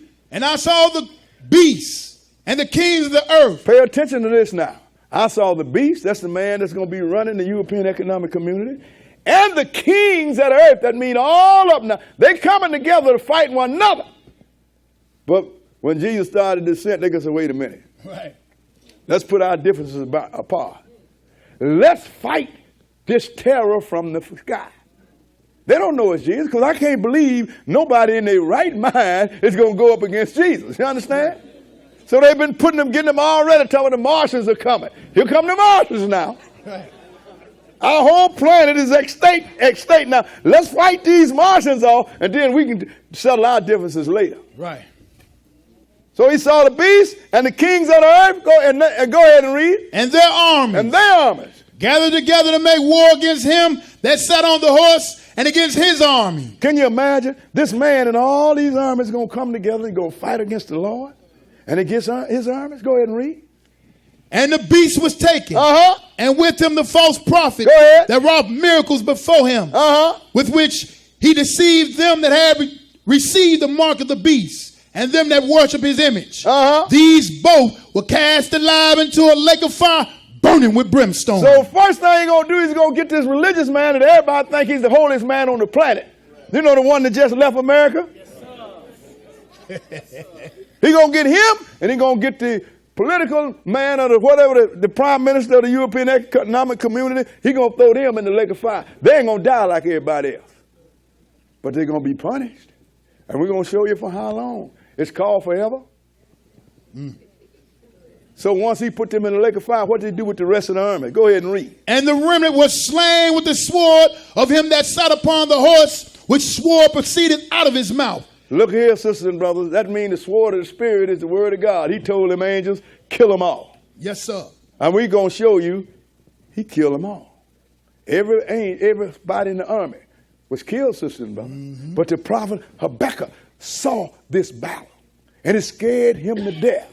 Yes. Let's go into Habakkuk, the 3rd chapter. It scared him to death. Yeah, it did. And see, and when you start, see, that's what make it do good. I say it all the time. Y'all know it. I say it all the time. Ain't no good brother. I'm just scared of God. Right. If I didn't fear God and find out there wasn't no resurrection, I done told y'all that over and over. Y'all would never see me again. You ain't paying me nothing. You understand? Right. I don't care nothing about compliments. You ain't got nothing to offer me. But I'm doing this because I wants to get salvation. Other than that, skip it. Got nothing to want. I don't care nothing about compliments because the same mouth that compliments you will down you when you get wrong. Or either you think you're wrong. Right. Same lips that kiss you will spit on you. Right. So you ain't got nothing to offer me. Habakkuk saw this battle, sisters and brothers. Habakkuk, the 3rd chapter, we're going to start at verse 1. Habakkuk 3 and verse 1. Okay, go ahead. A prayer of Habakkuk the prophet upon Shigionoth. O Lord, I have heard thy speech and was afraid. He said, I've heard your speech, what you going to do, and I was afraid. Go ahead and read. O Lord, revive thy work in the midst of the years. Go ahead. In the midst of the years, make known. In wrath, remember mercy. He's telling, look, what you going to do, please remember mercy. Right. This guy knew what was going to happen. He showed it to him. Go ahead and read. God came from Teman, the Holy One from Mount Paran. That's Esau and also Ishmael, because he's going to do a little killing now too. Go ahead and read. Selah. His glory covered the heavens, and the earth was full of his praise. His brightness was as the light. He had horns coming out of his hands. That represents power, sisters and brothers. It's not that he had horns actually growing out of his hand. That means he had power. Right. Go ahead and read. And there was the hiding of his power. Before him went the pestilence, and burning coals went forth at his feet. He stood and measured the earth. He beheld and drove asunder the nations. So he stood and he measured the earth. He beheld and he drove asunder the nations. Go ahead and read. And the everlasting mountains were scattered. The perpetual hills did bow. His ways are everlasting. He scattered them, sisters and brothers. Skip down to verse 11 and go ahead. The sun and moon stood still in their habitation. He always give you that little bit of key there to let you know this is the time that John wrote about. This is the time that Isaiah wrote about. This is the time that Matthew wrote about. This is the time that Daniel wrote about. This is the time that ain't going to happen but one time. And ain't going to be no more. Go ahead and read. At the light of thine arrows they went. And at the shining of thy glittering spear. Go ahead. Thou didst march through the land in indignation. You did march through the land in indignation. Go ahead. Thou didst thrash the heathen in anger. And you trashed the heathen in anger. Look what Habakkuk saw. What he said when he looked at this battle. Skip down to verse 16. Verse 16 and go ahead. When I heard, my belly trembled. When I heard, my belly trembled. My lips quivered at the voice. My lips quivered. Go ahead and read. Rottenness entered into my bones. He was really sick, wasn't he? Yeah, he was. Rottenness entered into my bones. Go ahead. And I trembled in myself. Go ahead. That I might rest in the day of trouble. He said, I hope I'm dead during this time. Go ahead and read. When he cometh up unto the people, he will invade them with his truth. When he come up to the people, he will invade them with his truth. That's what's going to happen when Jesus comes. Is an all-out invasion of this earth, sister and brother. Sir. All-out invasion. This earth ain't ready for this. This is some scary stuff. It is. But it's going to happen, sisters and brothers. He's going to invade this earth. Yeah, he is. He's going to do a lot of killing. Let's make sure that this is talking about Jesus here now. Let's go into 2 Thessalonians, the first chapter. 2 Thessalonians, the first chapter. So I told the brother one time, Jesus is going to invade the earth. What you mean invade, man? What you call it? I said, you don't know no book. Right. Have you read some book, you see this invasion. It's all over. Yeah, it is. I mean, all over. All you got to do is read the book. 2 Thessalonians, the first chapter. 2 Thessalonians, the first chapter. And we're going to start reading at verse 6. 2 Thessalonians, the first chapter, and verse 6. Okay, read it. Seeing it is a righteous thing with God to recompense tribulation to them that trouble you. Now, all his servants, these people are giving us a rough time. He says, a righteous thing for the Lord to repay them with tribulation. Yep. Go ahead and read. And to you who are troubled, rest with us. When the Lord Jesus shall be revealed from heaven with his mighty angels. Go ahead. In flame and fire taketh vengeance on them that know not God. He said, and that obey not the gospel of our Lord Jesus Christ. He said, look, you that's in trouble, rest with us. Because Jesus is going to come in flame and fire, taking vengeance on those that know not God and don't believe what Jesus said. Let's look at it, sisters and brothers. Let's look at it. Right. Let's go into Isaiah 66. Isaiah 66. Sisters and brothers, the Lord has put it here. And he wants us to understand. So is Jesus coming in flame and fire, didn't he? Yes, sir. And this is what we better understand. People get you all, well, Christ won't do nothing. And I'm going to tell you something. If I had a God that wouldn't punish me, why should I correct myself? I steal all the money. I lay with all the women. Right. I do whatever I could get away with. And according to what you've been taught, that is everything. Right. Nothing would be off limit to me. And believe me, I say, I ain't no good guy. I wouldn't stop.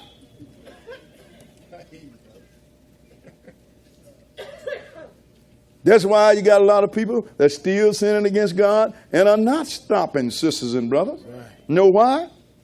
Because ain't no threat on them. I say it all the time. I have disappointed and crossed a whole lot of people that I love, but I ain't never crossed nobody that I feared. Right. You understand? Because I don't want to deal with the consequences. You'd be surprised at how good you can be when you find out the logistics and the consequences. Isaiah 66 and verse 15. We look at the same balance that Jesus should come with fire. Ain't that taking vengeance on those that come against his servant? Right. 15, go ahead and read. For behold, the Lord will come with fire. And with his chariots like a whirlwind. Go ahead. To render his anger with fury and his rebuke with flames of fire. Go ahead. For by fire and by his sword will the Lord plead with all flesh. We talking the same time. This is Jesus. He's going to plead with all flesh. Go ahead and read. And the slain of the Lord shall be many. And the slain of the Lord shall be many. Didn't Jeremiah from one end of the earth to the other? Yep. Didn't Psalm say he's going to fill the places with dead bodies? Yep. Somebody better listen. Somebody better listen. And the slain of the Lord shall be many. Go ahead. Want me to skip down? No, just keep reading. They that sanctify themselves and purify themselves in the gardens behind one tree in the midst, eating swine's flesh, and the abomination and the mouse shall be consumed together, said the Lord. Why would you want to skip that? All these people talking about you can pray over a pig and eat it. The Lord just told you that, didn't he? You know what a swine is? A pig. All you people think that you can pray over and clean it. He said, look, I'm going to consume you too. Right. It's just like this comedian they running in Memphis that time, talking about the last thing that's going to be on God's mind is your diet when you stand before him. If you done broke the diet, that's going to be the first thing on his mind. Right. Why did you eat that pig? Right. Right. Go ahead and read verse 18. For I know their works and their thoughts. It shall come that I will gather all nations and tongues, and they shall come and see my glory. He said, once I get through and come, you're going to come see my glory. And once you come see me, I'm going to show you something else too. Skip down to verse 23. Verse 23 and read it. And it shall come to pass that from one new moon to another, and from one Sabbath to another, shall all flesh come to worship before me, saith the Lord. This is what people don't understand. Everybody going to have to send somebody to Jerusalem. All flesh. And what's he going to do? Go ahead and read.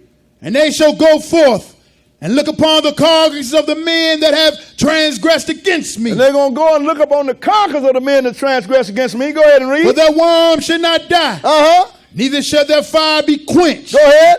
And they shall be an abhorring into all flesh. Their worms are not going to die. Don't you know you have flesh worms that built in when you die, sister and brother? He said, but these guys are going to be in the lake of fire. They're going to have worms eating on them, and they're not going to be consumed. They're going to have fire burning them, and they're not going to be burning up. They're going to be nothing but weeping and gnashing of teeth. These are two guys that beat Satan into the lake of fire. Remember the guy that the Lord threw in the 19th chapter of Revelation? These are the ones he's talking about.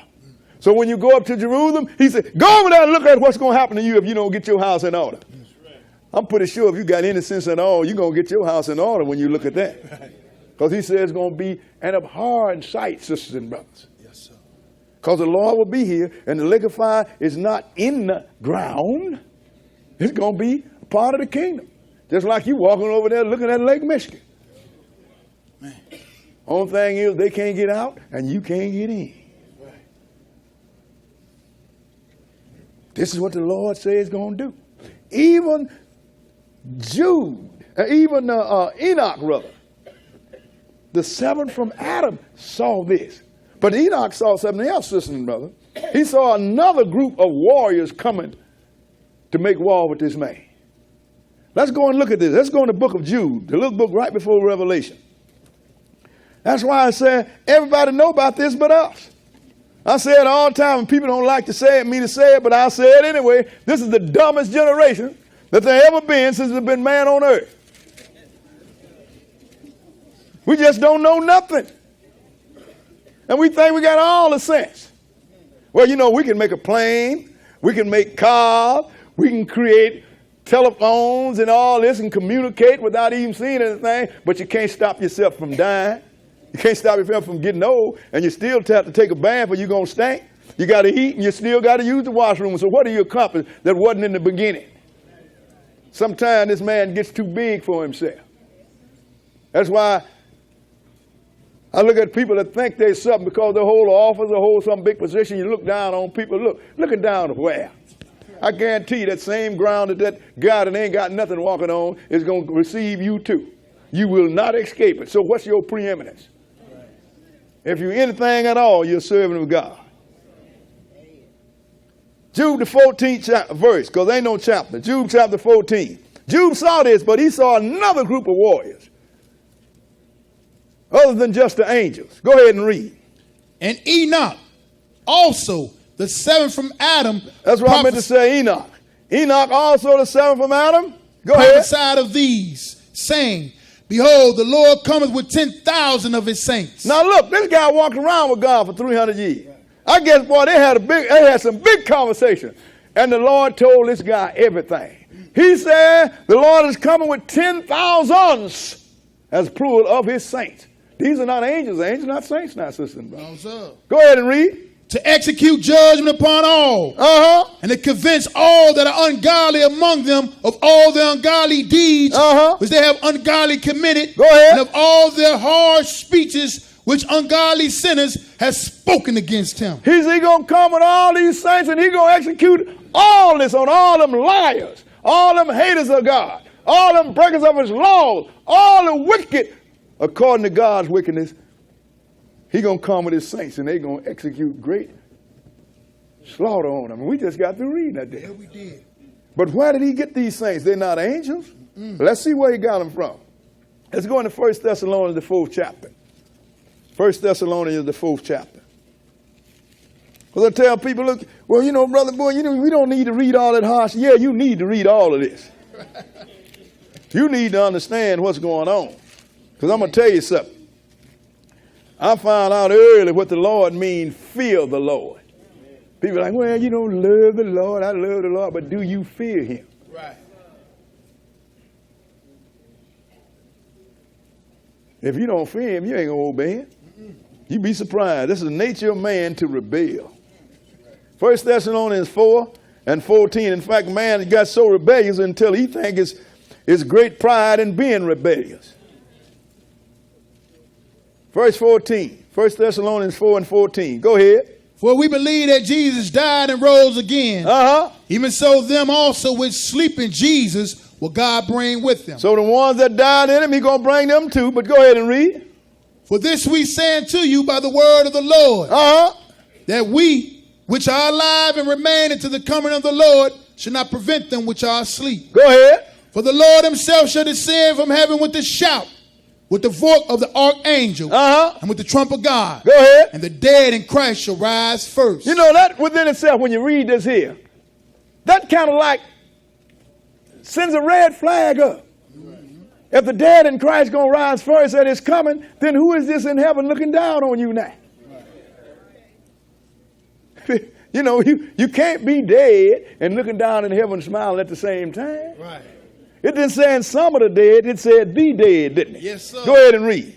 Then we which are alive and remain shall be caught up together with them in the clouds to meet the Lord in the air. Go ahead. And so shall we ever be with the Lord. And we're going to find that out. Now he said meet. Remember, the Lord descended. That means he came down and we ascended and we met somewhere in between. Right. And says, so shall we ever be with the Lord. I'm going to show you that first, but I want you to see who this is that's coming with all these saints. Let's back up to 1 Thessalonians, the 3rd chapter, and start at verse 12. 3 and 12. Go ahead and read. And the Lord make you to increase and abound in love one toward another, and toward all men, even as we do toward you. Go ahead.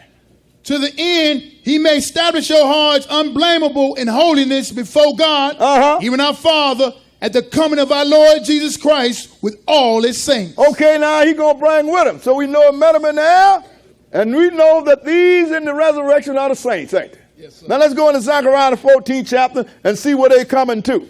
Are they floating around in the air up there? Zechariah chapter 14. That's why, sisters and brothers, we read. People say, well, y'all read a lot of scripture. Sure we are, because we are dumb. Right. And if you don't read a lot of scripture, you're going to remain dumb. You got to read. And you read them for yourself. Don't let some preacher tell you what he think the Lord think. Come on.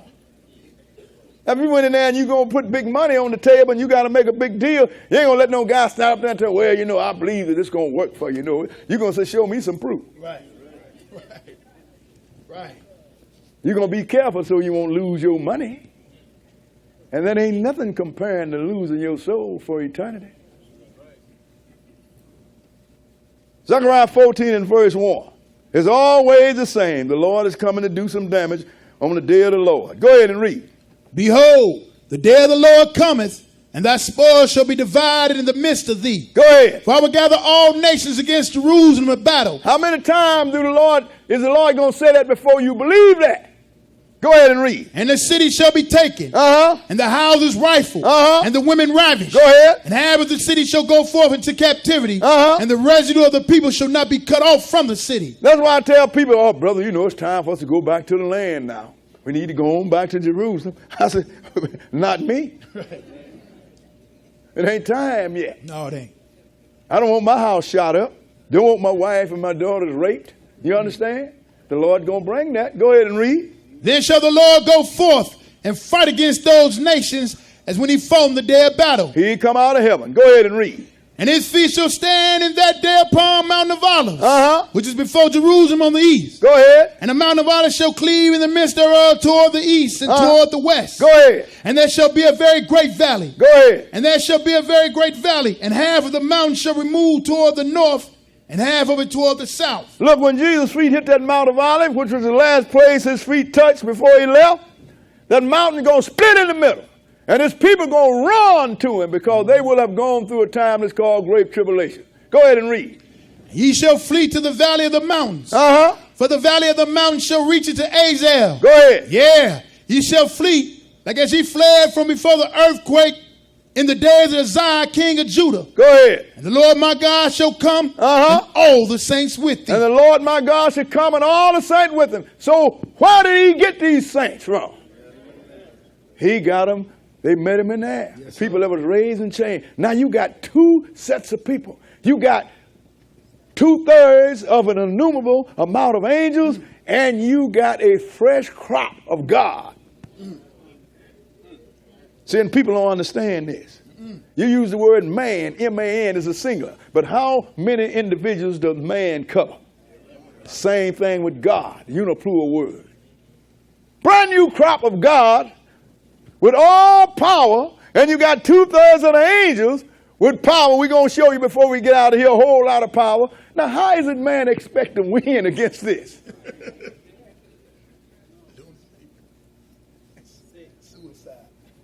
It's worse than suicide. Let me show you. Skip down to verse 12. Verse 12. Go ahead and read. And this shall be the plague wherewith the Lord will smite all people that have fought against Jerusalem. Their flesh shall consume away while they stand upon their feet. And their eyes shall consume away in their holes, and their tongue shall consume away in their mouth. Can you imagine that?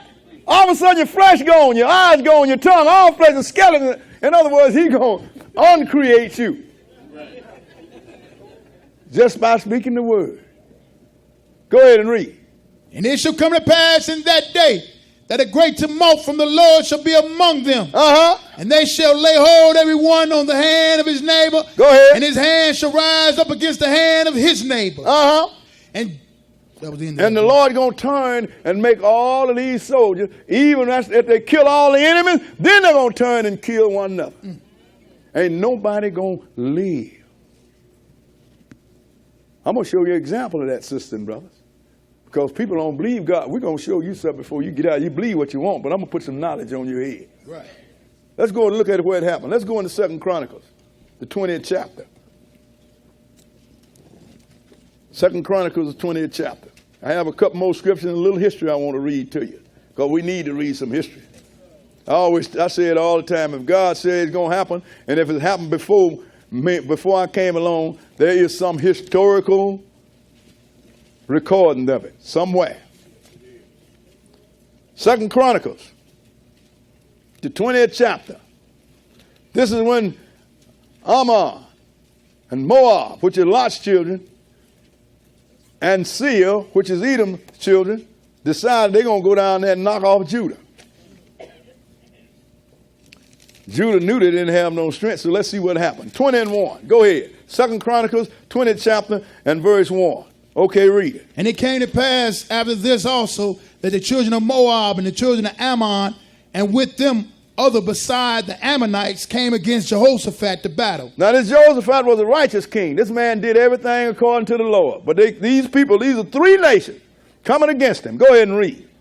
Then there came some that told Jehoshaphat, saying, there cometh a great multitude against thee from beyond the sea on this side Syria, and behold, they be in Hazan Tamar, which is in Engedi. And Jehoshaphat feared and set himself to seek the Lord and proclaim a fast throughout all Judah. Now when they told him that this great big army of these guys had come together against him, he was afraid. So then he put on sackcloth, and he ordered all Judah to wear sackcloth. Go ahead and read. And Judah gathered themselves together to ask help of the Lord.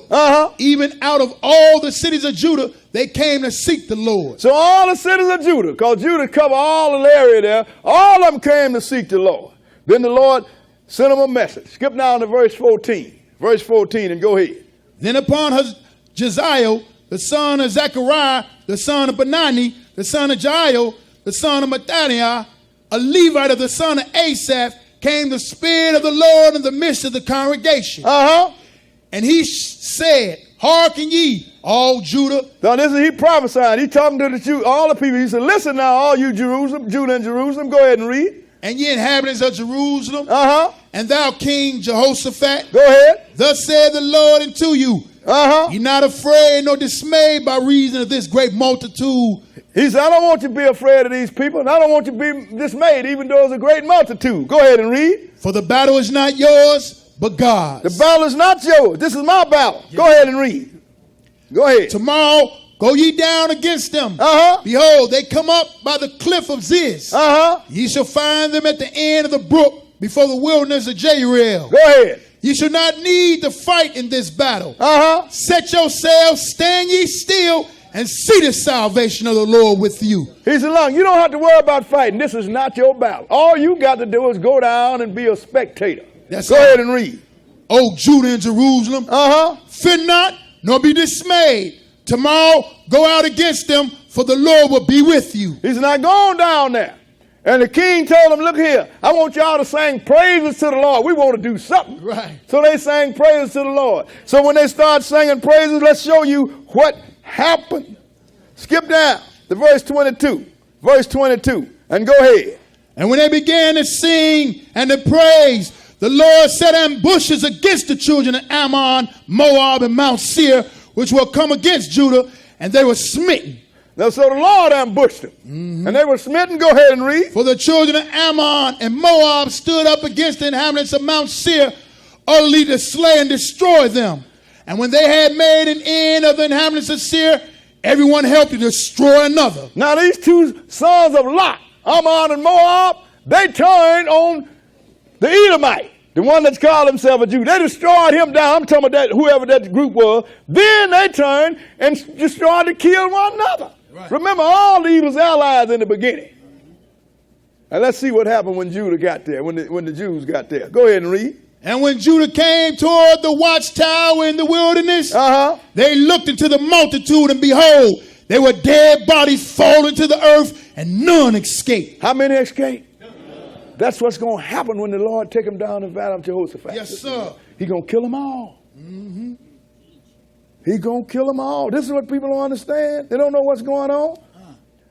If the Lord didn't want us to teach this, why is it in this book? Right. Sisters and brothers, you know, history tells us there are some other people that came against, you get that 2 million years there. There are some other people came against Judah in another time span. And they're going to come and knock off Jerusalem. The Lord said, no, this ain't going to happen. They are the Assyrians. We're on page, let's see, let's look at page 56. Because I just want you to, I'm going to do a little history, because I want you to understand that this thing is for real. You fool around, you catch yourself on the business end of a sword. We're going to start reading right here. Go ahead. This is the last 2 million years. This is a history book. Go ahead and read. Last 2 million years, page 56. The Assyrian conquer sweeps like the wolf of the fold. But read loud like you read the other. Okay. I can't hear you. I'm sitting next to you. So read it. Go ahead. Sargon's son Sennacherib from 705 through 681 BC moves his capital to Nineveh, where some of the most Assyrian sculptures have been founded. They included winged bulls and carved reliefs of battle, showing how the Assyrians flayed the elders of rebel cities and hung their skins on the walls. See, them Assyrians were some bad people, man. They used to sack a city, and they catch the leaders, and they would skin the leaders. Yeah, they will. And hang their skin on the wall. So that's why when the Lord brought, when this king, Hezekiah, knew that the Assyrians was coming, he prayed to the Lord, like Jehoshaphat did. But go ahead and read. Sennacherib sacked and burnt Babylon. In his own words, the city and his horses, from its foundation to its top, I destroyed, I devastated, I burnt with fire.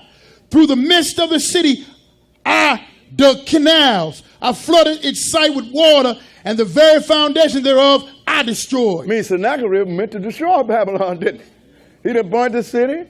He done tore down the houses. He done tore down the trees. He done plowed up the streets and flooded them with water.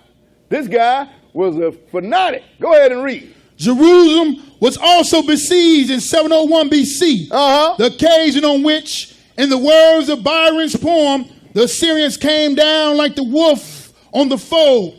Sennacherib extorted tribute from Hezekiah, according to the Old Testament. Go ahead. Hezekiah cut off the gold from the doors of the temple of the Lord and from the pillars and gave it to the king of Assyria. Inscriptions in Sennacherib's own palace boast. They found this on the wall of the palace of king of Assyria, Sennacherib. This is what they found. Inscription on Sennacherib's own wall boasts what? Go ahead. Boast of how he shut up Hezekiah like a caged bird. But the Assyrians failed to take Jerusalem before plague forced them to withdraw. See, he had Hezekiah shut in like a caged bird. But he couldn't finish it because a plague forced him up. Now we're going to see, now this is one history book. Now we're going to come from encyclopedia. These are recorded fact system, brother. Now read that. Now start right here. A Babylonian named Buie usurped the throne in 745 BC and assumed the Syrian name Tiglath-Pileser. However, a successful revolt occurred on Sargon, a great general of Assyria, who carried 27,000 Babylonian citizens into captivity. Go ahead. Later, his son Sennacherib conquered Judea and besieged Jerusalem, where a pestilence destroyed his army and saved the city from being captured in 681 BC. Now look, we read in two historical sources where when Sennacherib went up against Jerusalem and Hezekiah had him hemmed in, and all of a sudden a pestilence killed his army. Do y'all want to see who this pestilence is? Let's go into Isaiah the 37th chapter. Isaiah chapter 37. See, people talk crazy, but the word is the word system, brother. Yeah, it is. So everybody can jaw jack, but we're going to read some book up in here. Isaiah 37. First, you're going to read verse 21, because I want to let you know, because we talking about Hezekiah and Sennacherib. Ain't this what we read about in the history? Sir. Talk about both of them named, didn't it? And how that Hezekiah and Sennacherib say he had caged Hezekiah like a bird. Yeah. But the pestilence of the plague killed his army. Isaiah 37, verse 21. Read it.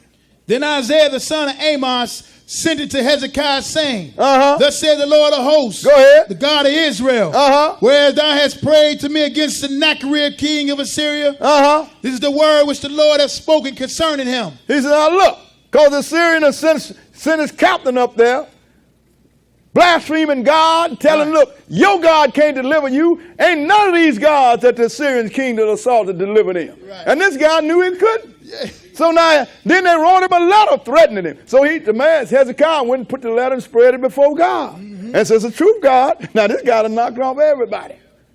So the Lord sent him the prophet Isaiah. Read that again. 21.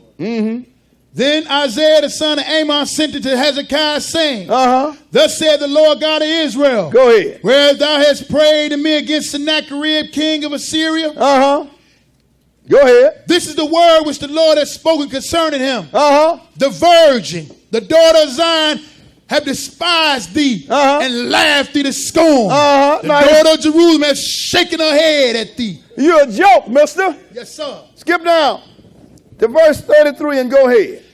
Therefore thus said the Lord concerning the king of Assyria, he should not come into this city, Go ahead. nor shoot an arrow there, Go ahead. nor coming forward with shields, nor cast a bank against He it. ain't going to do nothing. Keep reading. Go ahead. By the way that he came, by the same shall he return, and shall not come into this city, said the Lord. Go ahead. For I will defend this city to save it for mine own sake, and for my servant David's sake. He said, I'm going to defend this city. And I'm going to save it for my sake and for David's sake. Then what did he do? Who did he send out there? Go ahead and read. Then the angel of the Lord went forth and smote in the camp of Assyrians 185,000. Look, one angel went out there and killed 185,000 Assyrian soldiers in one night. They call it a pestilence, or a plague. Even I think it's this Greek philosopher, I think what it's called, Herodotus. He said mice went in there. How can the mice bite somebody and kill them all in one night? 185,000 soldiers. One angel, sisters and brothers. One angel did it. And the Lord has shown that his word is for real. We read the word, we read history. So if he did it in the past like he called it, what make you think that he is not going to do it in the future? My wife don't like me to use these words, but you can be stupid if you want to. Let's go to the last place. Let's go to Zephaniah, the 3rd chapter. Because one angel, sisters and brothers, one angel. Because I wanted to show you that this is for real. The Lord is going to actually invade this earth. And he's going to kill a lot of people from one end of the earth to the other. Like he said in Psalm, he's going to fill the places with dead bodies. Yes, sir. So for those that believe this, God leave you a message here. Be patient. This is going to happen. Zephaniah 3, and start at verse 8. Zephaniah 3, and we're going to start reading at verse 8. 3 and 8. Okay, go ahead. Hear now, O Joshua the high priest, thou and thy fellow that Wait a minute. That's a Zephaniah, not Zechariah. Zephaniah. I just had Zephaniah too, brother. I thought it was over. Marita too busy trying to out-preach me. He done blowed the mission. Yeah, I did. 3 and 8. Okay, go ahead. Therefore wait ye upon me, said the Lord. Therefore wait ye upon me, said the Lord. Go ahead and read. Until the day that I rise up to the prey. And that's what he called this, the prey. You know, like an animal, the lion rise up on a deer. Go ahead and read. For my determination is to gather the nations, that I may assemble the kingdoms, to pour upon them mine indignation, even all my fierce anger, for all the earth shall be devoured with the fire of my jealousy. He said, look, it is my determination to gather all the nations, all is absolute, ain't it? Yes, sir. That I might pour my fury upon them in my indignation and the jealousy of mine anger. I'm going to consume them. Mm-hmm. So what did he say? Go ahead and read. For then will I turn to the people of pure language, that they may all call upon the name of the Lord to serve him with one consent. So he's going to do something that he did in the beginning when man tried to stay together. And he changed the language. Now he's going to give them all one language, a pure language. Right. That everybody would be able to serve him with one consent. Ain't nothing going to be lost in translation. Mm-mm. Because he said, I'm going to finish this thing. And believe me, sisters and brothers, when the Lord gets through with this, he said they're going to pleat their plowshares and the pruning hooks then. And they're going to pleat their swords.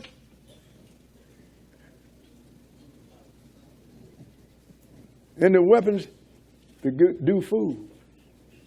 And man is not going to learn war anymore. You know why? Because he's going to get his belly full of war. Yeah. He's going to find out what war is. Right.